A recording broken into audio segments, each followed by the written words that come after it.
family out. Sid's dad's birthday. Here's the birthday boy. Got the 35 again. 35 again. I thought you were 21. Yeah. Current premiere. No, we don't want to repeat 21. 35 is better. We got Laura, the boss lady back there. Yes. Sitting, and this sitting is pretty. $1 million view. Love it up here. And we got Sid. Hi. Captaining, piloting the boat. And it's one of the warmer days of February. It's supposed to go up to about 50 today, but it's a little bit cloudy. So, hoping the sun comes back out.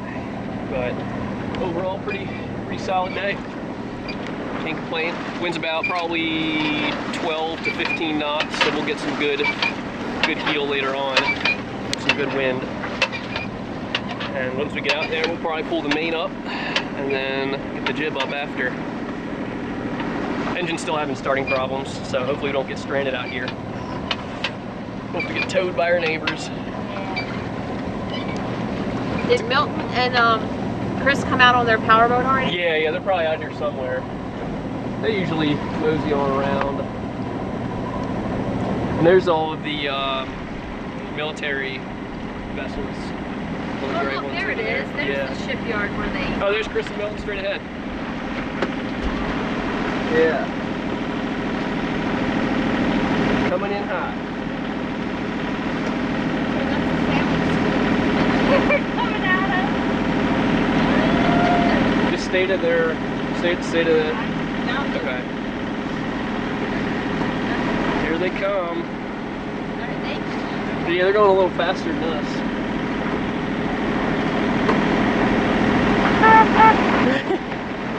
Ring the bell, Samir.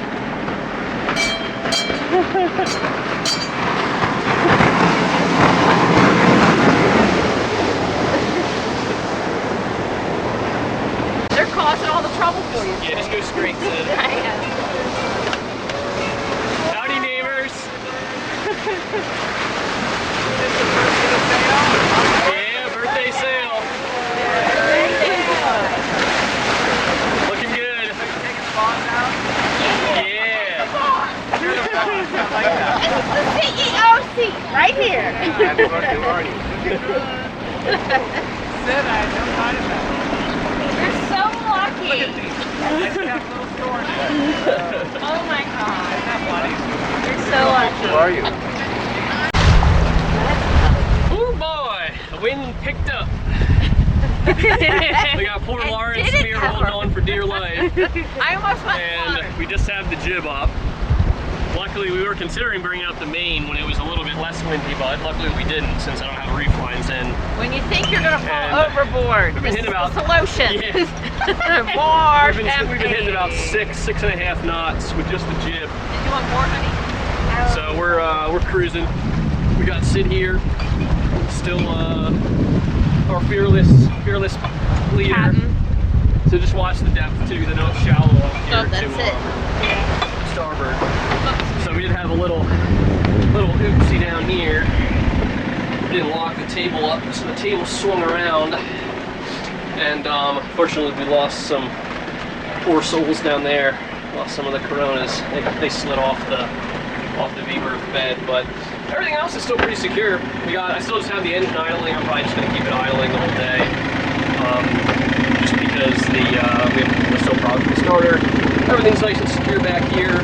You can see the heater's secure doing its thing, and we did have, looks like, the oil and some of this stuff. That's where I want to get that canvas type piece to hold all of these in. So those should be secure now. That like that. Yeah, and we're looking pretty good. I've got, since the battery bank's having some issues, I got it turned down pretty low on power consumption. But in the event that we do turn the motor off, but I think we're just going to keep it on.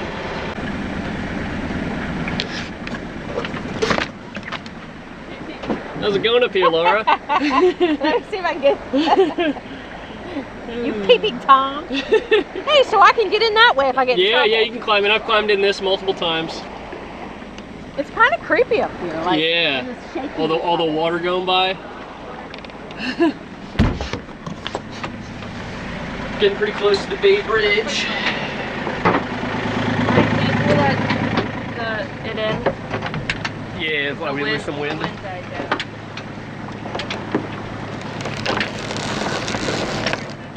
Turn this way, Sid. This way. Turn? Yes, positive. Oh my God, I hit my Turn, turn. There, stop. Holy That's shite! What are you two doing? I didn't know this thing was Knocking me It off. wasn't me, it was Sid. Wait. I never figured it out. She like laughed. Hey, don't. Brian told me to. Yeah, that's what you have to do. You have to lay down. Hey, don't knock me off until I've sold the company. Sydney, you're not going to run us into a pylon, right? She might. She might. After that little stunt. What was that? What happened right there? Why did She we? went the wrong way with the wind. Oh. Well, why are we going? Like, how is she supposed to be going diagonal or turning it more right? The wind changed a little bit, so this is probably like the only angle we can really go at it.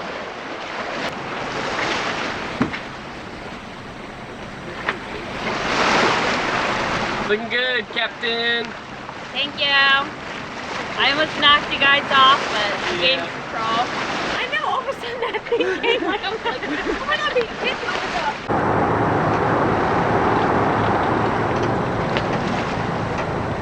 What are your thoughts on the bridge? It's a very nice bridge. Very nice. Sturdy. What are your thoughts on the bridge? One of the unsafest bridges in the U.S. It is because it curves. You can see the curvature down there. That's crazy. I didn't know that. Yeah, it actually is one of the unsafest ones in the U.S. What do you think, Laura? I'm checking out the underside of the bridge. Yeah? Does it looks nice and rusted, nice and safe, right? I know. It's creepy. I didn't think this is no guardrail, really. Yeah. Look at the size of like the concrete block there. I mean, compared to the cars, like that's so much concrete.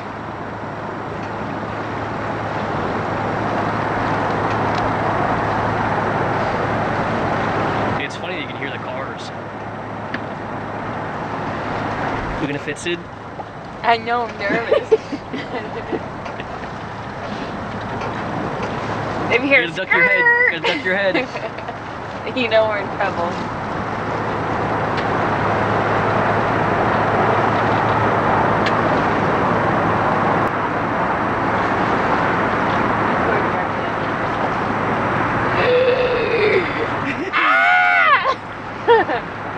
Isn't it creepy?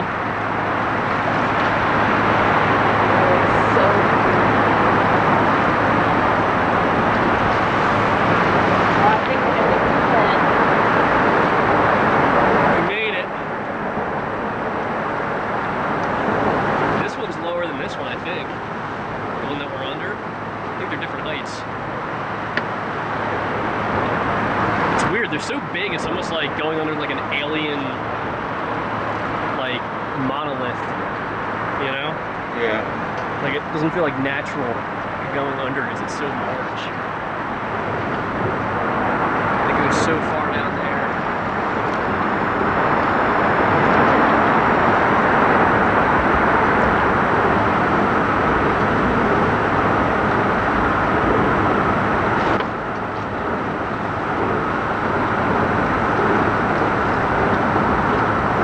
Oh, we made it to the other side. We got Chips and guac.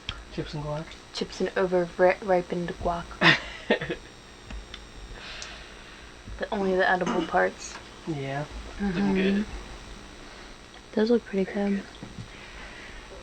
Well, I'm working on getting 12 gauge wire through for the head, since if you all recall I initially put 14 gauge wire, but 14 gauge wire is not the correct spec based off of what the manual says, so figured I'd replace it with 12 just to make sure. So in order to feed it through rather than manually feed it through, which took me about an hour and a half last time, I've decided to do the trick where you kind of tie or sew together the two ends. That way you can use the one end to feed through the other. So this is commonly used, for instance, to pass a halyard through the mast without having to completely, climb all the way up there and feed it through. you just sew the ends of the two lines together and feed through the new one with the old one. So this is the first time I've ever done it, but I'm going to try to give that a shot with this. So I have it threaded through, basically just cut a hole down the center, and I'll cut that off because it was pretty dirty cut. But get it nice and sewed up with the other one. This is just some kind of like some thicker yarn type material, and I'll just put some duct tape over it just to keep the threads from getting caught on anything. So let me go ahead and get it all sewed up. We're trying to be quiet. If you hear any noises in the background, it's Sid chowing down on the chippies. Me munching and watching Naruto. Yeah. Okie doke. Well, I got it all sewed up and put on some duct tape as well, just to keep it kind of together and relatively held tight, even though the thread should take most of the load. The duct tape's just there to kind of keep the ends from kind of bending or splitting, such that it raises up and then it catches an edge. So go ahead and feed that through with my trusty assistant here. And we got it through. It actually probably only took about 2 minutes from when we started feeding it through until when we got it here. So All thanks to me. yes, and now we're pulling it back and forth to kind of thread it through, but it held up pretty well. I think it probably would have come undone if it was just the duct tape, so I'm glad I threaded it. These are my fancy new heat shrink tubes. And I know you're not really supposed to use a lighter on them, but I do not have a heat shrink gun. And there we have it. We've got the new cables all hooked up, 12 gauge to 14 gauge, which is weird since they require 12 gauge but give you 14 gauge for the toilet. The time has come to install the solar infrastructure on the boat. So far, I have the Renogy Rover 40 amp charge controller that has arrived. I went a little bit oversized just in the event that we ever do want to expand the solar array. So this was a package deal. It came with the standard Rover 40 amp with a temperature sensor for the battery, and then also the Bluetooth module. So the Bluetooth module allows you to connect it to your phone so that you can read the specs and see the incoming power, so on and so forth. So it's doing a little dish work over there. Looking good, baby. Thank you. So we got this in. We also got a couple of different components over here, which I'm going to kind of outline how the connection's going to work. And I also think I bought the wrong connectors for the solar panels, so I have to buy something else. But so I did size it for 40 amps. With the distance that it's traveling, that means it needs 6 gauge wire. So I have some 6 gauge wire coming. So with the 6 gauge, and I think the 40 amp in general is going to be overkill, but I figured if I'm installing the cabling, I might as well just install a 6 gauge while I'm doing it. Paid a little bit extra for the cabling. It was pretty expensive. It was like $150 for 50 feet of it, I think. But that'll allow us to install additional solar panels and have it all run in from the same cable if we end up going that route. To connect the panels into the 6 gauge wire, I'll probably just use 12 gauge for the individual panels, unless I end up going with the larger panels, which I still have yet to purchase the panels. I need to size those out. So, full disclosure, this video was recorded at a later point in time, but I did want to draw up this schematic for you so you know exactly what's occurring as I'm installing these different components. So, starting from the top here, this is the photovoltaic or the solar panel array. We have the positive and the negative leads coming in on a 6 gauge wire. The positive lead passes through a 40 amp breaker, and then both the positive and the negative connect into the Renogy charge controller. The reason I have a breaker here is because 1, it's required by law, and 2, it's also important in the event you need to disconnect the solar array from the charge controller for service, maintenance, etc. The charge controller manages that incoming power, and then what it does is it's going to pass it to the battery. Before it does that, the plus voltage side here passes through another 40 amp breaker, also required by law, and also important in the event that you need to disconnect the charge controller from the battery. And you can follow the positive voltage here. Positive is either going to end up in the battery, or it's going to be consumed by the boat's load, and that could be lighting, water pressure, a 12-volt phone charger, so on and so forth. Now, of course, with any electrical circuit, you follow the positive, it has to end up at a negative. So we have the Renogy battery monitor here, and this is the last point of contact, basically, between the battery and any other item. So this solely monitors the power coming in or out of the battery. So if we were to follow, for instance, let's follow our positive here, let's say we're generating power, comes through, there's either two options. It can either charge the battery, or it can run the load. Now if it runs the load, it's going to come up here and then return back to the panel. So the Renogy monitor is going to essentially read 0, no incoming charge to the battery, no discharge. So the load is technically essentially run from the solar array. Now, if we have the power come down here through the positive and go into the battery, and then at a later point, that power is going to be used and consumed under the load, it's going to go up and then it has to pass through that Renogy battery monitor. So therefore, it's recognizing outgoing power to run power for that load.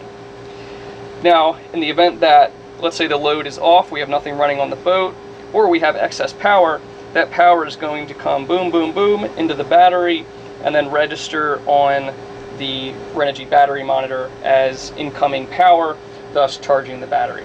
So that's a really, really quick kind of crash course in how a photovoltaic or solar panel charge controller system works. Now technically you also might have additional sources of power, such as a shore battery charging system, or let's say your motor's on and you're charging from your alternator. Same deal applies. Those are all, the negative leads on all of those are going to also connect right before the Renogy battery monitor, since this is the sole device that is measuring only the battery power and the power stored within it, both coming in or out. Today I'm going to start getting the infrastructure set up for the solar panels once they arrive. I did go ahead last night and purchase two 100-watt flexible panels manufactured by HQST, and my bimini, if I can to look at it real here, it's actually about this length, about 80 inches, and then this kind of width is about 46 inches. So the panels that I bought are 42 inches by about 20 inches. So that means I can get them kind of one here in this little area, 2, 3, and then 4. Pretty much they'll fit perfectly and pretty much maximize the surface area of the bimini. So getting back to what I initially was planning to discuss before I went off on that tangent, I'm going to get this area prepped for when the solar panels arrive. I've decided to, this is an old incandescent kind of lamp thing, and I was going to try to like refurbish it because it's kind of cool because it detaches, but the problem is the cable is really old and has dry rot, so I forgot I unscrewed it, but the cable has started to disintegrate a little bit, so I'm gonna just kind of take it off, and what I'm gonna mount there is the battery monitoring system. It should fit right in this little area here, and it'll actually pretty much cover up the holes that were pre-existing from this little component there. The only thing that I might run into issues with is kind of this lip on the paneling, so I can only go to about here, but it should be able to clear it just fine from the looks at it. Looking pretty good. I did scuff up the wood a little bit with my jigsaw. You can see some of the scuffs here, so I'm gonna have to touch that up. Apart from that, I think it looks pretty good, and I'm gonna get the Renogy rover mounted probably right around here. I'm thinking maybe over a little bit closer this way, That way I can have the switch up there and then maybe some breakers over there. So we'll see, but that's kind of what I'm working with